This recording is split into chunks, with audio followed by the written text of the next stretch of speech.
sebagai moderator yang akan memandu kegiatan diskusi.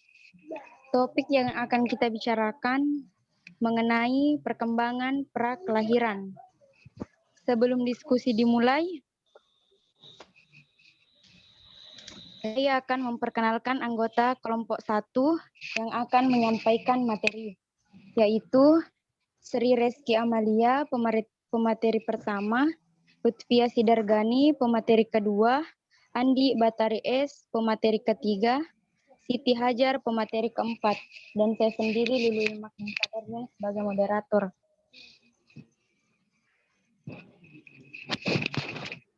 Susunan kegiatan diskusi yang akan kita lakukan diantaranya yang pertama pembukaan, yang kedua penyajian materi dari kelompok penyaji, yang ketiga sesi tanya jawab, yang keempat penutup, masukan dari Bapak. Acara yang pertama adalah pembukaan. Marilah kita mengucapkan basmalah. Bismillahirrahmanirrahim. Penyajian materi, kelompok penyaji saya persilahkan.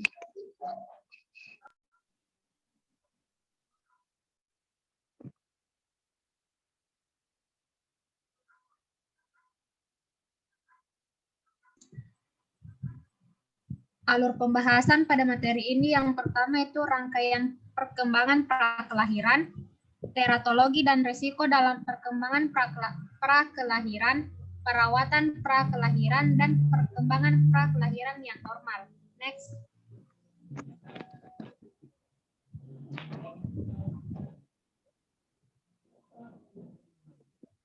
Rangkaian perkembangan pra-kelahiran. Menurut Santrop, perkembangan pra-kelahiran biasanya dimulai dengan pembuahan dan diakhiri dengan kelahiran, yang berlangsung selama 266 hingga 280 hari, atau 38 hingga 40 minggu. Rangkaian ini dapat dibagi ke dalam 3 periode, yaitu germinal, embrionik, dan fetal. Next.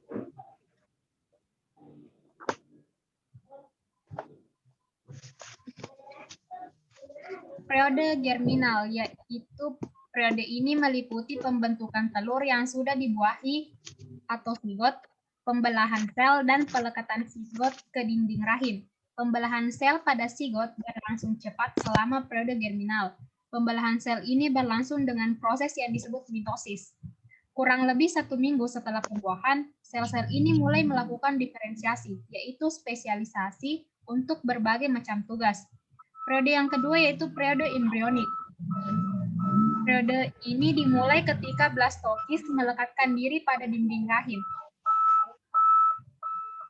Maka sel sekarang disebut embrio, dan 3 lapisan sel terbentuk. Endoderm adalah lapisan dalam sel, yang berkembang menjadi sistem pencernaan dan pernapasan. Ektoderm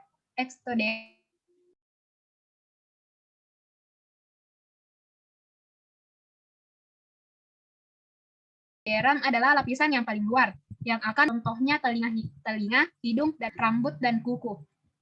Mesoderm yaitu lapisan tengah, di mana akan menjadi sistem peredaran tulang, otot, sistem pembuangan kotoran, dan sistem reproduktif. Setiap bagian tubuh pada akhirnya berkembang dari ketiga lapisan ini. Periode yang terakhir yaitu periode fetal.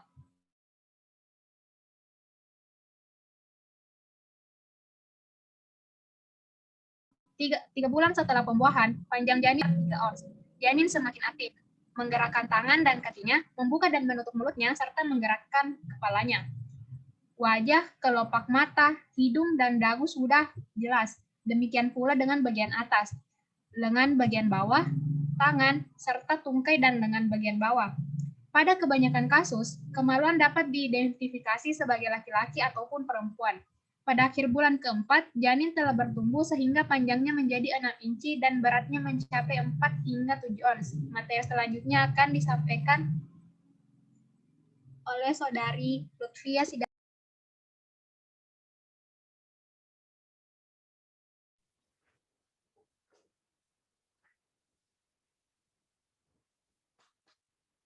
Baik,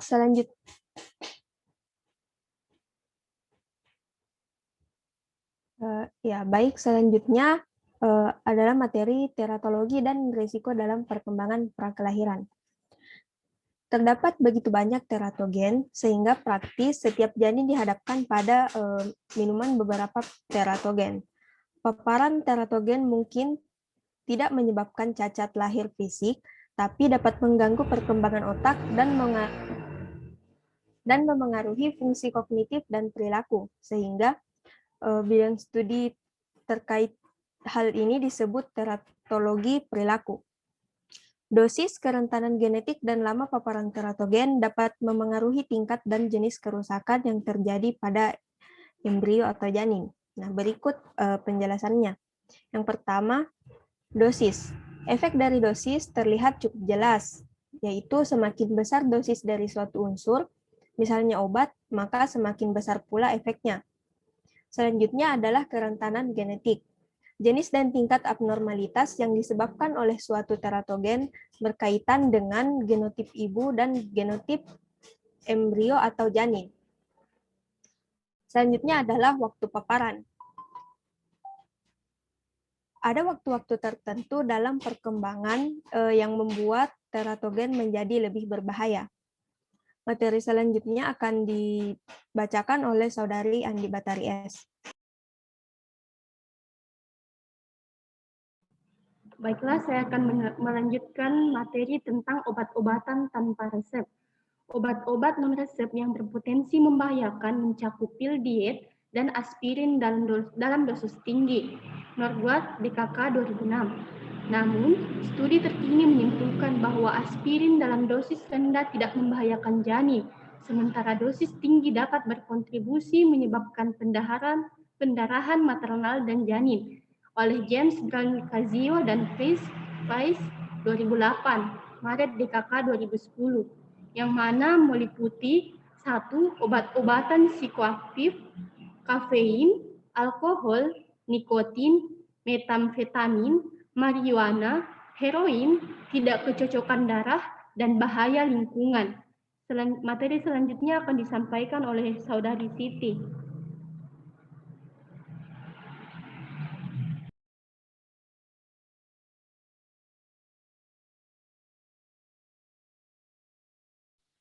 Selanjutnya, perawatan prakelahiran. Perawatan prakelahiran penting untuk dilakukan karena perawatan prakelahiran bertujuan untuk menentukan status kesehatan ibu dan janin, serta membuat perencanaan untuk pelayanan obstetrik selanjutnya. Kedua, hal ini tentu saja sangat diperlukan oleh ibu hamil, khususnya yang masih berada pada kehamilan pertama, di mana mereka masih belum memiliki pengalaman langsung terkait kehamilan. Selain itu, perawatan prakelahiran juga penting bagi para perempuan yang hidup miskin karena dapat menghubungkan mereka dengan berbagai layanan sosial lainnya. Antenatal care semakin penting dilakukan di negara-negara berkembang. Tingginya resiko malaria, anemia pada ibu hamil yang mengalami malnutrisi,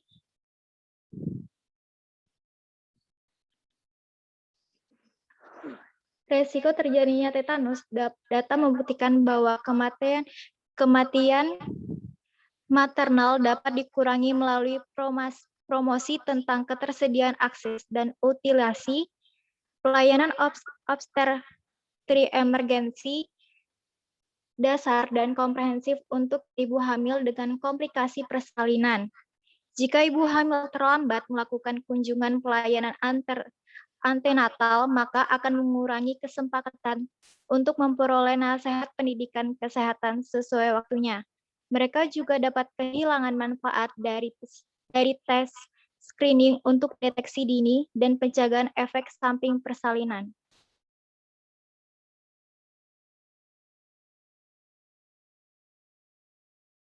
Materi terakhir yaitu perkembangan prakelahiran yang normal.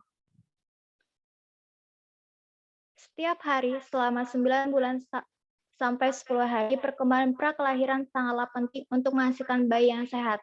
Gen yang diturunkan ayah dan ibu bayi menentukan semua ciri-ciri fisik dan juga kelainan kesehatan ibu dan asupan gizinya. baik sebelum dan selama kehamilan, sangat berpengaruh terhadap kelahiran bayi yang sehat. Dukungan seorang ayah dan ibu selama masa kehamilan juga mendorong perkembangan calon bayi. Maka dari itu, calon orang tua sangat penting dalam mengetahui pola perkembangan prakelahiran yang normal, beserta praktik yang mendukung dan harus dilakukan selama proses kehamilan. Saya kembalikan ke moderator.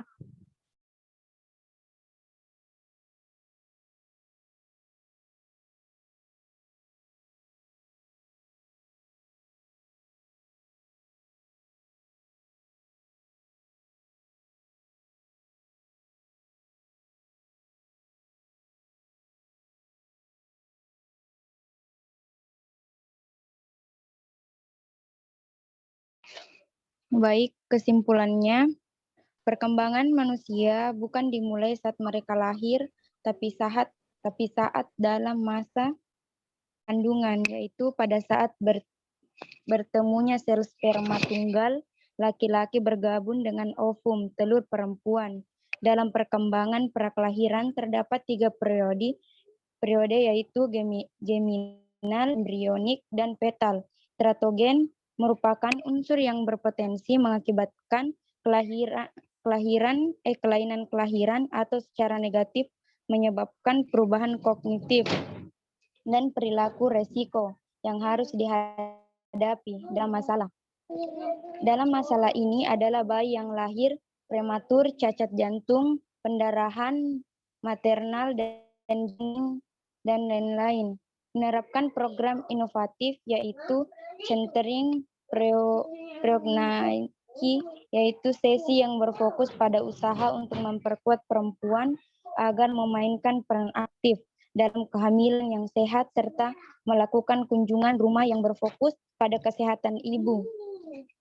Akses ke pelayanan kesehatan, pengasuhan, panduan dalam pendidikan, kerja, dan hubungan individu. Perkembangan prakelahiran yang normal didukung oleh kesehatan ibu dan asupan gizinya dan dukungan ibu dan ayah selama masa kehamilan dalam mendorong perkembangan calon bayi seperti mengajaknya berbicara atau sering mengelus-elus perut ibu yang sedang mengandung.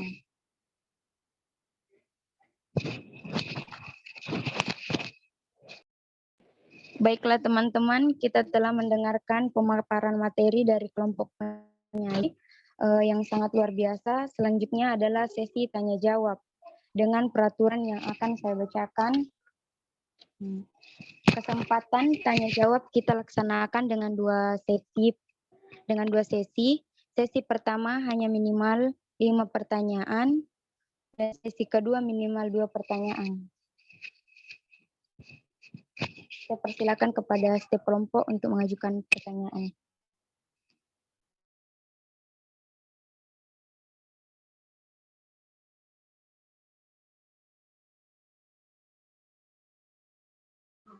Saya.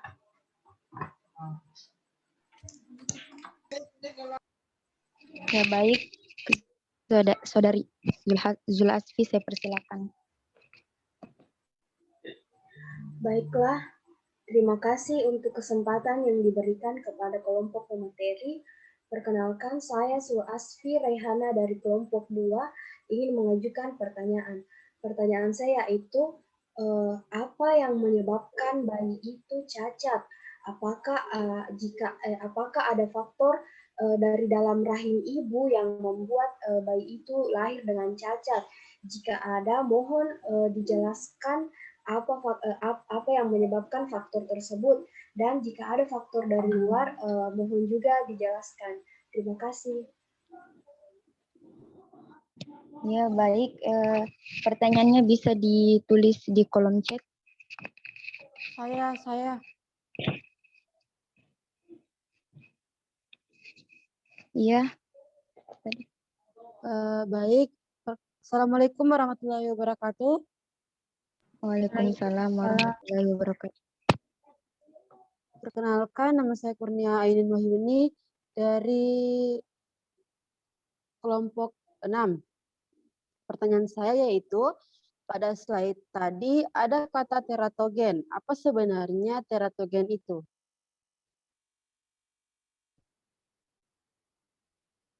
Halo, didengar Jis? Tulis di kolom chat pertanyaan tadi putus-putus. Oh iya, iya, iya. Terima kasih. Ya, sama-sama.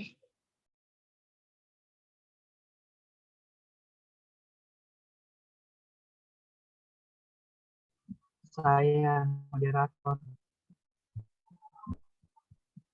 Halo.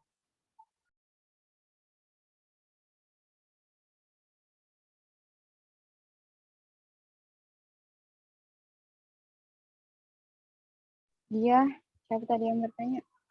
Saya. Halo. Dengar Ya. Jis? Terima kasih atas kesempatan yang telah diberikan.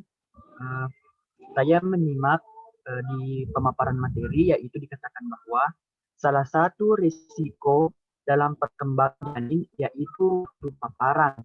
Dalam poin ketiga tersebut dikatakan bahwa ada waktu-waktu tertentu dalam perkembangan yang membuat teratogen menjadi lebih berbahaya. Pertanyaan saya, tolong dijelaskan lebih spesifik mengenai atau lebih lanjut yang dimaksud dalam waktu-waktu tertentu, atau waktu-waktu tertentu yang disampaikan pada poin ketiga tersebut merujuk kepada waktu-waktu keberapa, apakah waktu ke berapa bulannya? Terima kasih. Oh iya, tulis pertanyaan tadi kolom chat di. Saya. Iya. Perkenalkan, saya Nur Nahrani dari kelompok 5.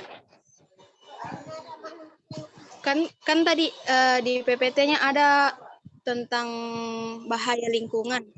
Nah, kenapa lingkungan mempengaruhi masa perkembangan prakelahiran? Terima kasih. Iya. Tulis di kolom chat pertanyaan Kak.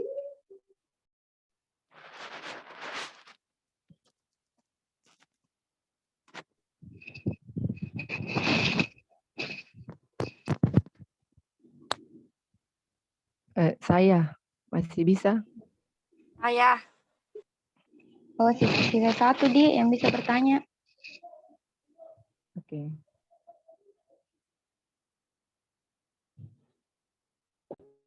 Yang bertanya.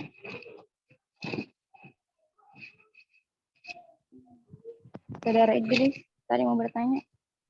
Oke, baik. Terima kasih atas kesempatannya.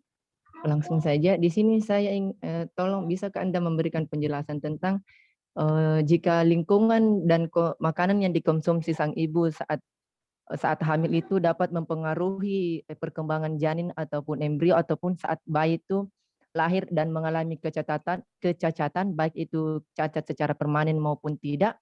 Lantas bagaimana Anda menjelaskan tentang karena banyak saya lihat itu di lingkungan saya, masyarakatnya itu saat ibu hamil tidak menjaga kesehatannya dengan baik, tidak menjaga kondisi lingkungannya tetap bersih. Bahkan makanan yang dikonsumsinya itu tidak memenuhi standar gizi saat untuk ibu hamil. Dan banyak juga mengkonsumsi kafein, minuman-minuman yang beralkohol, tetapi saat bayinya lahir itu kondisinya tetap sehat, tidak mengalami kecacatan seperti bayi pada umumnya, tidak seperti tidak mengalami kecacatan sedikit pun. Bahkan ada bayi yang ada di lingkungan saya itu, bayinya itu lahirnya secara kembar dan sehat semua. Paham? Terima kasih. Tidak berbelit-belit, Ji. Bisa kita tulis tak? Oke. Pertanyaan tadi kolom chat.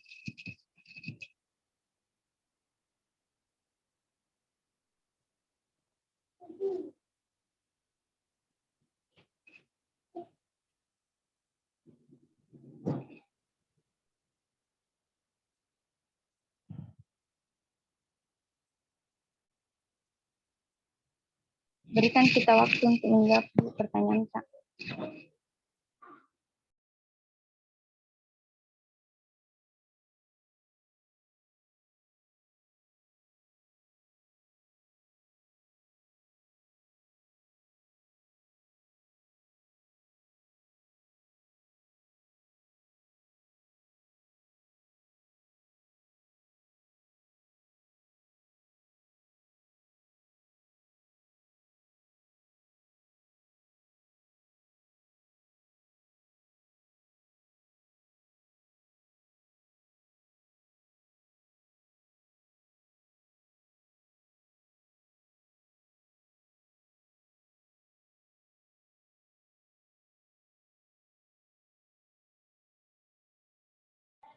Baik, saya akan menjawab pertanyaan dari Yusran Hayat, yaitu pertanyaannya,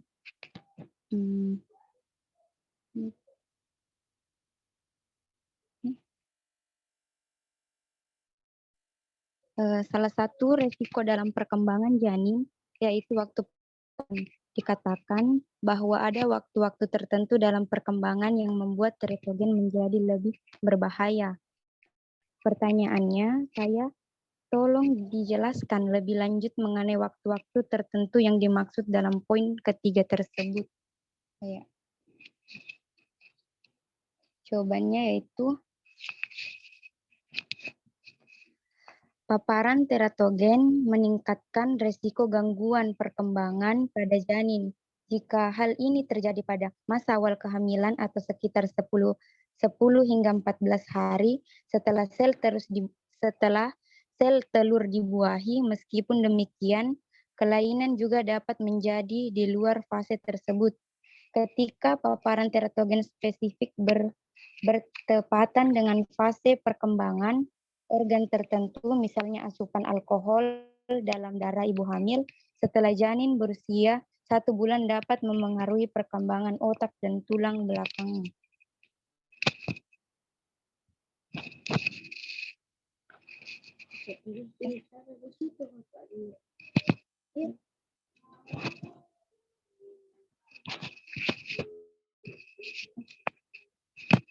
Baik, apakah Yusran Hayat menerima? Terima kasih atas jawaban yang telah diberikan.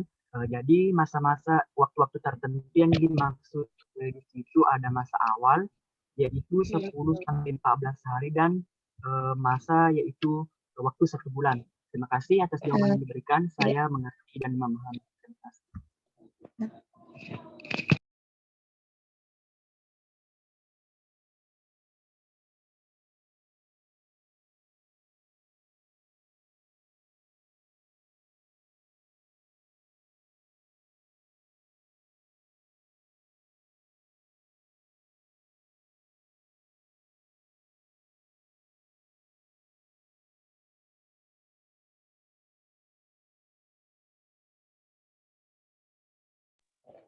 Baiklah, pertanyaan dari Saudari Uni akan dijawab oleh rekan saya, yaitu Tata.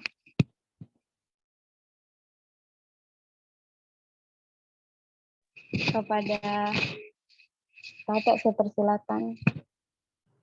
Terima kasih atas kesempatan. Wahyu menerima jawaban dari Tata.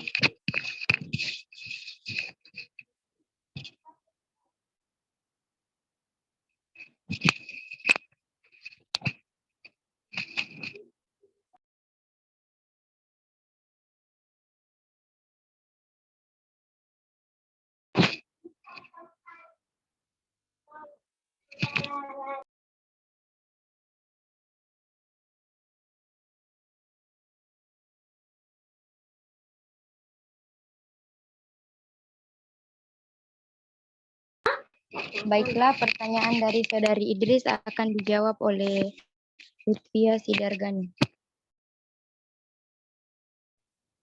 Ya, baik. Terima kasih, moderator. Jadi, intinya dari pertanyaannya Saudara Idris adalah bagaimana dengan ibu-ibu yang konsumsi makanannya tidak kurang higienis, kurang sehat, tapi bayinya masih tetap terlahir sehat. Betul, Saudara Idris? Ya, inti pertanyaannya seperti itu. Ya, baik. Jadi perlu kami tegaskan kembali bahwa penyebab anak bayi terlahir cacat itu salah satunya adalah makanan, bukan makanan adalah satu-satunya. Maksudnya ya begitu. Makanan adalah salah satu faktor, tapi bukan satu-satunya faktor. Jadi ada faktor lain yang berpengaruh. Nah, salah satu faktor lain itu misalnya genetiknya. Jadi mungkin memang dari segi makanannya kurang bagus, tapi genetiknya dari keluarga bayi tersebut itu memang bagus dari sananya, atau mungkin si ibu ini tidak banyak merasakan stres selama kehamilan, karena stres itu juga bisa mempengaruhi pertumbuhan sel-sel dalam tubuh bayi. Selain itu juga mungkin kurang terpapar polusi, atau si ibu ini rajin melakukan rajin melakukan interaksi dengan bayinya, misalnya mengajak berbicara atau melakukan hal-hal lain yang bisa menstimulasi perkembangan bayi tersebut di dalam kandungan. Jadi intinya jawaban saya ini adalah karena kenapa makanannya kurang higienis tapi bayinya tetap terlahir sehat, karena makanan itu memang berpengaruh, tapi bukan satu-satunya faktor yang berpengaruh. Jadi bayi itu lahir sehat mungkin dipengaruhi oleh faktor lain. Terima kasih. Ya, bagaimana Saudara Idris? Apakah dapat dipahami? Ya, saya paham. Jadi intinya di sini, walaupun makanan yang dikonsumsi sang ibu itu bisa dikatakan tidak sehat, tapi ada faktor lain, misalnya seperti yang dikatakan oleh Saudara Lutfia bilang, faktor genetik juga mempengaruhi. Ya seperti itu, dan juga mungkin sang ibu juga mungkin rajin melakukan cek kesehatan untuk mencek kehamilannya dan tidak mengalami ketegangan emosional yang dapat mempengaruhi kondisi bayinya. Baik, terima kasih. Paham.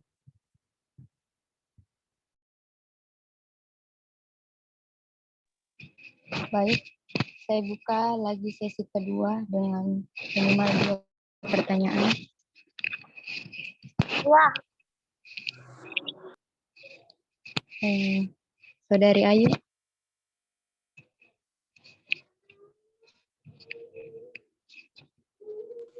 Baik, terima kasih atas kesempatan yang diberikan. Saya Ayu Lestar Pertiwi, perwakilan dari kelompok 6, yaitu pertanyaan saya pada slide ke-8, apa yang dimaksud dengan obat-obatan psihoaktif, seperti yang disebutkan tadi. Sekian. Tulis pertanyaan di kolom chat.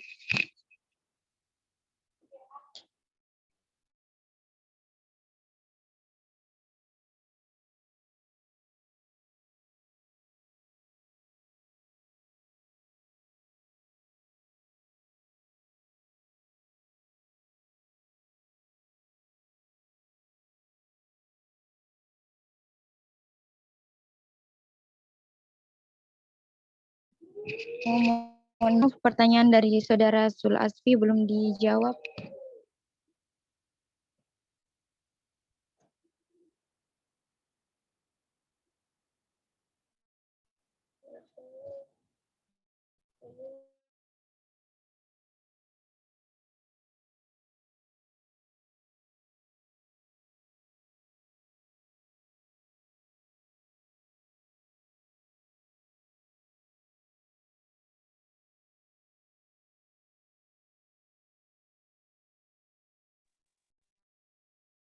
Baik, Saudara Siti Hajar, saya persilakan untuk menjawab pertanyaan dari Saudara Sul Asfi.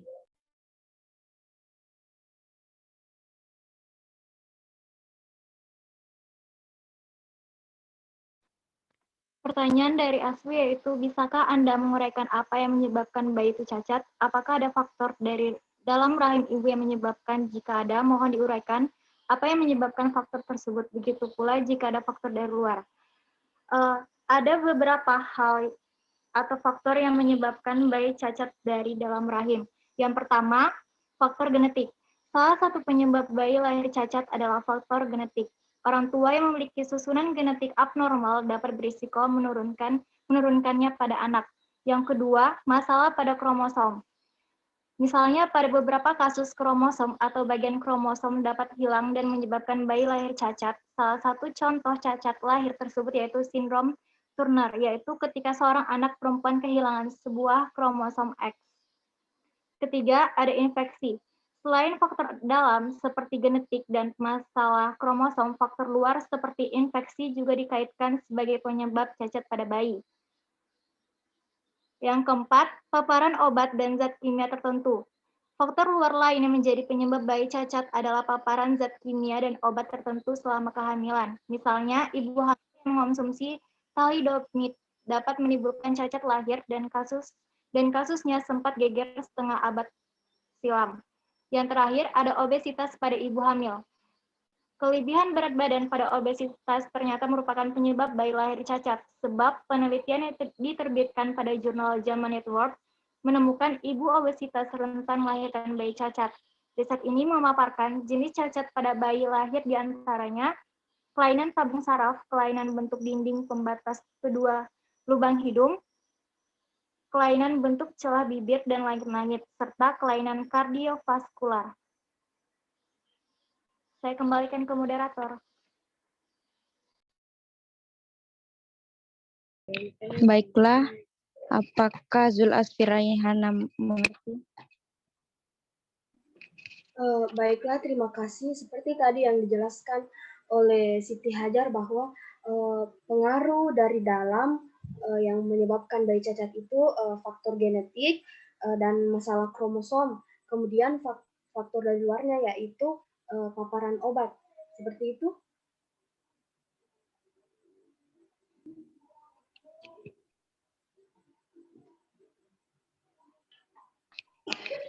Faktor dari luar itu ada dua, infeksi dan paparan obat dan zat kimia tertentu.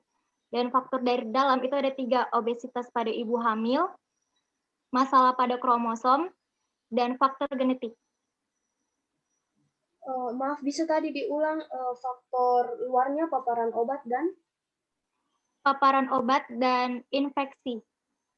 Infeksi apa? Infeksi.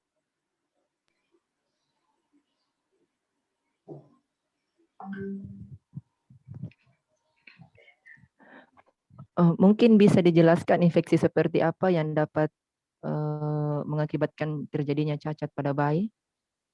Iya, itu maksud saya. Karena saya juga kurang paham di sini.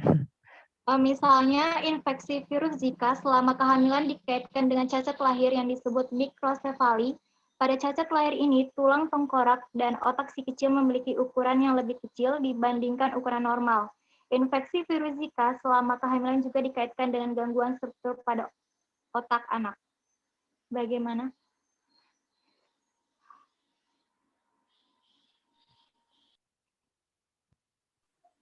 Baiklah, terima kasih banyak untuk penjelasannya. Saya terima dan paham. Baiklah, pertanyaan dari Saudari Nara akan dijawab oleh Lutfia Sidargan. Baik, terima kasih moderator dan terima kasih penanya atas pertanyaannya. Jadi pertanyaan dari Saudari Nur Nahrani adalah kenapa lingkungan bisa mempengaruhi perkembangan masa prakelahiran. Sebenarnya yang dipengaruhi oleh lingkungan adalah kondisi dari ibu si bayi, tapi karena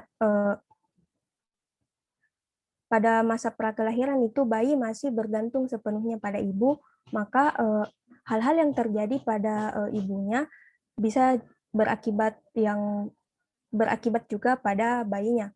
Misalnya seperti yang saya sebutkan saat menjawab pertanyaan Saudara Idris tadi mengenai stres.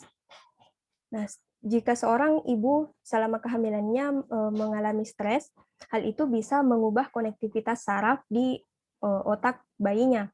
Jika hal ini terjadi berkepanjangan, maka bisa meningkatkan risiko autisme, depresi, dan gangguan kognitif pada bayinya. Selain itu, misalnya contoh lain, jika ibu hamil tersebut sering terpapar oleh polusi, maka janinnya berisiko untuk mengalami pertumbuhan yang kurang optimal, sehingga bisa lahir dengan berat yang rendah.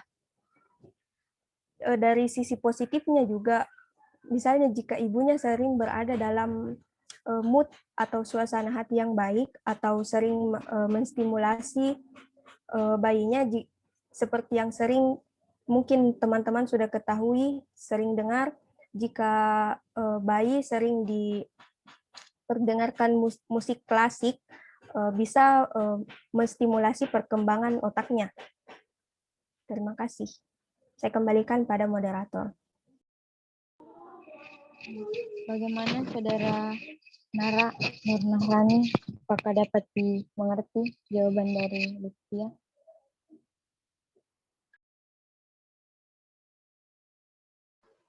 Iya, terima kasih atas jawabannya. Saya mengerti tentang kondisi dari si ibu bisa juga berpengaruh ke bayi. Terima kasih. Baik, pertanyaan dari Ayu Pratiwi Lestari akan dijawab oleh Saudari Reski Amalia. Sri Reski Amalia. Terima kasih moderator. Baik, saya akan menjawab pertanyaan dari Saudari Ayu, yaitu apa yang dimaksud dengan obat-obatan psikoaktif yang seperti pada PPT yang ditampilkan tadi. Obat-obatan psikoaktif yaitu obat-obatan yang bekerja pada sistem saraf untuk mengubah kondisi kesadaran, memodifikasi persepsi, dan mengubah suasana hati. Yang termasuk obat-obatan psikoaktif seperti kafein, alkohol, nikotin, ataupun obat-obatan ilegal seperti kokain, marijuana, dan heroin. Saya kembalikan ke moderator. Bagaimana Saudara Ayu, apakah dapat dimengerti? Baik, terima kasih atas jawabannya. Jadi di sini adalah obat-obat psikoaktif adalah zat atau obat yang bekerja pada sistem saraf untuk mengubah kesadaran atau suasana hati. Terima kasih. Sekian.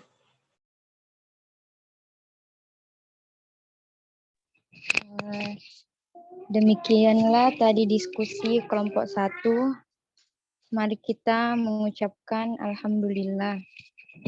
Saya sebagai moderator mohon maaf atas kesalahan saya. Assalamualaikum warahmatullahi wabarakatuh. Waalaikumsalam warahmatullahi wabarakatuh. Oke, terima kasih sama teman-teman kelompok 1. Ada Sri ya, ada Lulu, ada Batari, ada Hajar juga, ada Lutfia, sama sudah ya 5 orang ya. Iya Pak. Oke. Iya, terima kasih atas presentasinya. Mungkin di sini makalahnya sudah sangat bagus saya rasa ya. Mungkin yang mau ditambahkan mungkin itu di bagian perkembangan prakelahiran yang normal. Itu kayaknya masih butuh penjelasan lebih lebih dilebihkan lagi. Meskipun sebenarnya pembahasan tentang prakelahiran normal ini sudah dibahasakan di awal ya, dengan memunculkan tahap-tahap perkembangan. Yang tahap perkembangan ada 3 ya. Ada germinal, kemudian ada embryolik, kemudian ada fetal ya. Jadi sudah sangat bagus untuk makalahnya. Begitu juga presentasinya bagus sekali. Saya ucapkan terima kasih.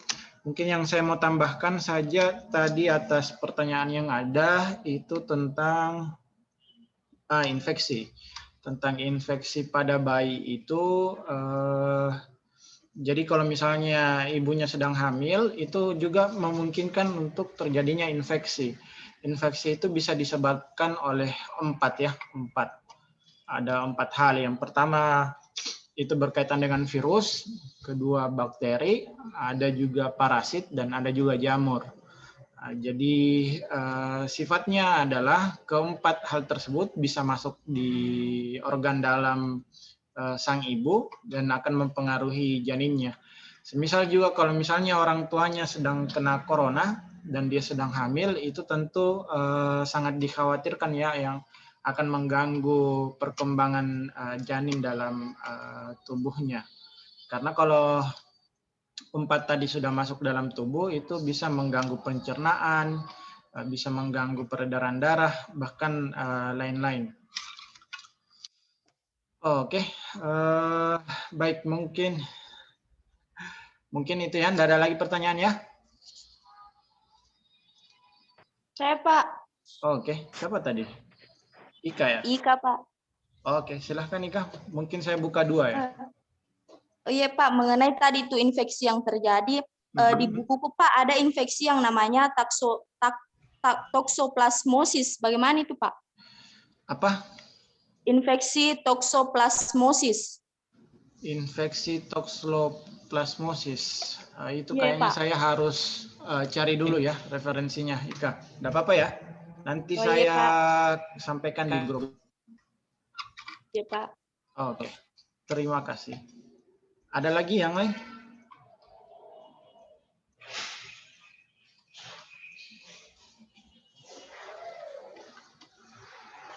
Oke, tidak ada. Mungkin kalau toxoplasmosis itu tentu dia saya tidak terlalu paham soal bentukannya seperti apa, tapi itu kayaknya dia jenis virus ya.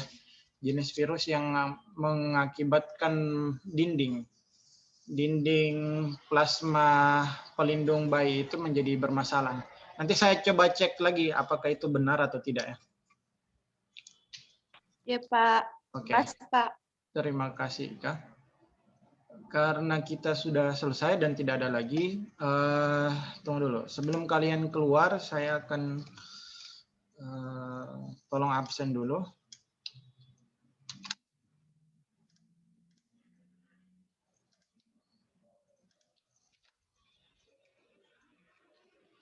Nih. Nah, silakan absen, habis itu bisa keluar ya. Untuk materinya, semua sudah saya kirimkan ke Sama Oke, silahkan kalian download nanti.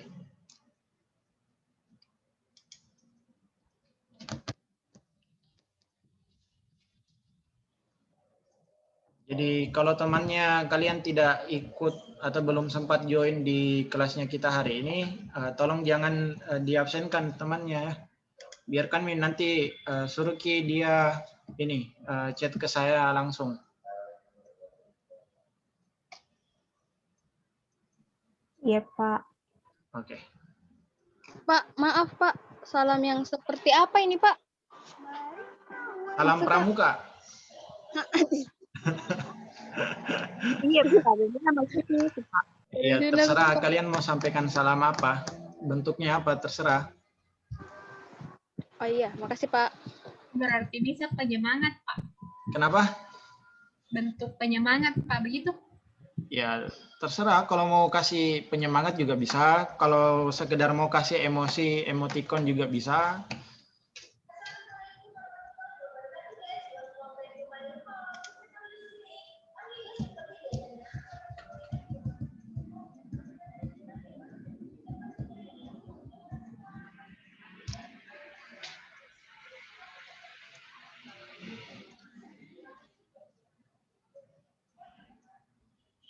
Pak. Ya. Pak, sebenarnya Pak masih ada mau ku tambahkan tentang pertanyaannya tadi Yusran yang waktu-waktu apa tadi? Waktu apa?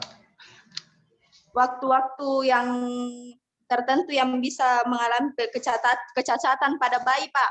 Oh iya, silahkan boleh ditambahkan sebelum kita selesai. Jadi kalau ada yang sudah absen bisa keluar juga, enggak apa-apa. Silahkan Ika. Ya Pak, di bukuku Pak, menurut Santrok tahun 2007, kemungkinan cacat yang paling besar terjadi pada awal periodik embrio, berpendapat bahwa kalau untuk kondisi otak pada hari ke-15 sampai hari ke-27, kalau kondisi mata hari ke-24 sampai hari ke-40, untuk kondisi jantung pada hari ke-20 sampai hari ke-40, dan untuk kondisi kaki pada hari ke-24 sampai hari ke-36 setelah pembuahan. Itu Pak. Jadi setiap organ itu beda-beda kemungkinan minggu-minggu kemungkinan kecacatan pada bayi, Pak. Oke. Oh, jadi ya beda-beda Ki ya. Jadi kalau misalnya minggu keberapa terus organ apa, minggu keberapa organ apa. Jadi beda-beda kayak dia bertahap Ki ya perkembangannya. Ika ya? Iya, Pak. Oke, good. Oh iya, tadi infeksi apa tadi? Plasma apa? Pak, infeksi toksoplasmosis, Pak.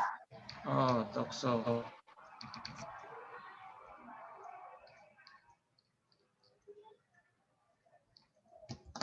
Oke.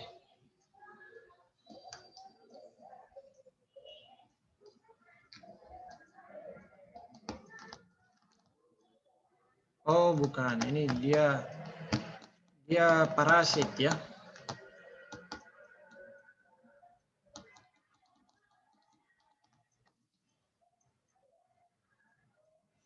Oh, iya. Toksoplasmosis itu dia kayak hewan kecil deh. Dia parasit. Jadi biasanya hampir mirip ini cacing-cacing juga bisa. Yang sejenis begitu karena kan ukurannya cukup kecil. Jadi itu biasa muncul kalau ini apa? Masak daging baru tidak masak itu tuh, tidak masak sekali itu dagingnya. Jadi masih ada organismenya di dalam. Nah, jadi masih hidup terus masuk dalam tubuh. Nah, nanti karena dia sifatnya parasit, dia nempel di tubuhnya kita. Nah, bisa jadi berkembang biak, bisa jadi dia mati karena mungkin tekanan suhu dalam tubuh, tapi kalau dia tetap hidup berarti dia juga bakalan nempel di dalam diri. Nah, itu yang bikin orang terinfeksi. Jadi dia ini apa? Parasit ternyata ya. Oke, Kak. Mana nih Kak ini? Iya, Pak. Apa itu jelas? Iya, Pak. Jelas, Pak. Jadi kalau bisa dari daging berarti bisa juga dari hewan-hewan kayak semacam tikus got atau kucing yang kotor, Pak, kucing liar. Iya, itu juga bisa. Oh iya, Pak. Makasih, Pak. Bisa itu dari air liurnya juga terutama atau badannya. Jadi kalau kalian ada yang pelihara binatang, nggak ada pelihara tikus tuh, tidak ada Ji. Tidak ada Pak, tapi banyak. Ada Ji. Tapi tidak dipelihara atau dipelihara? Tidak dipelihara. Tidak dipelihara, Pak. Tidak dipelihara saja banyak, Pak. Apalagi kalau dipelihara, Ki. Berkahkan tikus, Pak. Alami ya. Ini apa? Lahir alami tikusnya. Ada Ji yang dipelihara. Kalau yang dipelihara itu kan mancit namanya. Yang putih-putih itu. Iya Pak, yang pintar main. Iya Pak, makanannya ular. Dimakan itu, Pak? Iya, tidak. Masa tikus dimakan? Ji biasa dipakai di lab toh. Kalau dulu waktu kuliah kayak itu mancitnya dipotong kepalanya, terus diambil otaknya biasa. Nanti diteliti apakah ada kerusakan pada otaknya, karena otak mancit itu, tikus yang kecil itu yang warna putih itu hampir memang menyerupai otaknya manusia. Tapi tentu ada perbedaannya, tapi secara struktur itu hampir sama dengan otak manusia. Sama kayak simpanse juga begitu. Jadi ya kalau ada yang pelihara tikus atau kucing ya tolong dibersihkan ya. Sama kayak misalnya kalian nanti kalau potong sapi ada dagingnya, nanti itu dimasak dengan baik supaya hilang parasitnya. Oke, mungkin itu sudah semua absen. Sudah Pak. Oke. Untuk materi ini tadi saya sudah simpan di Sham. Oke. Kalau ada yang belum sempat untuk join di kelasnya kita, nanti tolong dikabari ke saya, jangan absenkan temannya. Terima kasih banyak atas kehadiran kalian semua. Begitu juga sama teman-teman kelompok 1. Saya ucapkan terima kasih dan maaf kalau ada salah-salah kata. Saya undur diri. Assalamualaikum warahmatullahi wabarakatuh. Waalaikumsalam warahmatullahi Waalaikumsalam warahmatullahi wabarakatuh. Sarangio Pak. Oke, Makasih Pak. sama-sama.